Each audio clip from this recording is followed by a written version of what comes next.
जब परीक्षा होगी ही नहीं तो मेहनत करने का फायदा क्या? यही सवाल आज हर उस छात्र के मन में कौंध रहा है जो सरकारी नौकरी के लिए परीक्षाओं का इंतजार करते हैं। कभी पेपर लीक हो जाता है, कभी सेंटर गलत मिल जाते हैं, तो कभी कोई और समस्या हो जाती है। लेकिन ये समस्या छात्रों की नहीं बल्कि उस सड़ी व्यवस्था की है जो ये परीक्षाएं कराती है। 24 जुलाई से 1 अगस्त तक देश भर में एसएससी यानी कि कर्मचारी चयन आयोग की परीक्षाएं होनी थी। परीक्षाएं हुई भी, लेकिन इन सब में गड़बड़ी पाई गई। कई छात्रों को परीक्षा केंद्र पर पहुंचने के बाद पता चला कि वो परीक्षा जिसके लिए ना जाने उन्होंने कब से मेहनत की है, रद्द कर दी गई। कुछ जगहों पर सिस्टम क्रैश हो गया तो कहीं कंप्यूटर खराब थे। कई अभ्यर्थियों को गलत परीक्षा केंद्र आवंटित किया गया और ये सब उस परीक्षा में हो रहा है जिसके लिए उम्मीदवार महीनों नहीं सालों से तैयारी करते हैं, दिन रात पढ़ाई करते हैं और आंखों में एक ही सपना, अफसर बनने का।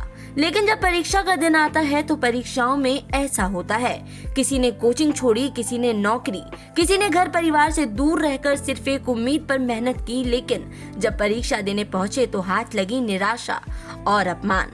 इसी के विरोध में हजारों छात्र दिल्ली के जंतर मंतर पर प्रदर्शन करने पहुंचे।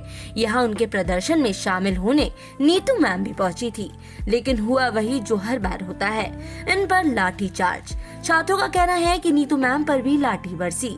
छात्रों का आरोप है कि इस लाठी चार्ज में कई लोग घायल भी हुए हैं। प्रशासन इस पूरे मामले पर चुप्पी साधे हुए है, न ही भाजपा के किसी मंत्री या आला अधिकारी ने इस पर कुछ कहा है।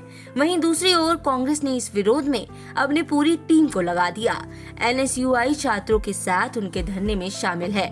छात्रों की मांगे हैं, परीक्षा आयोजन में हुई गड़बड़ियों की जांच हो, वेंडर को हटाया जाए और नई एजेंसी नियुक्त की जाए, रद्द परीक्षाओं की नई तारीख तुरंत घोषित की जाए, परीक्षा केंद्रों की निगरानी और जवाबदेही तय हो, छात्रों और शिक्षकों पर हुए लाठीचार्ज की जांच हो, सरकार इस मामले में सीधा हस्तक्षेप करे।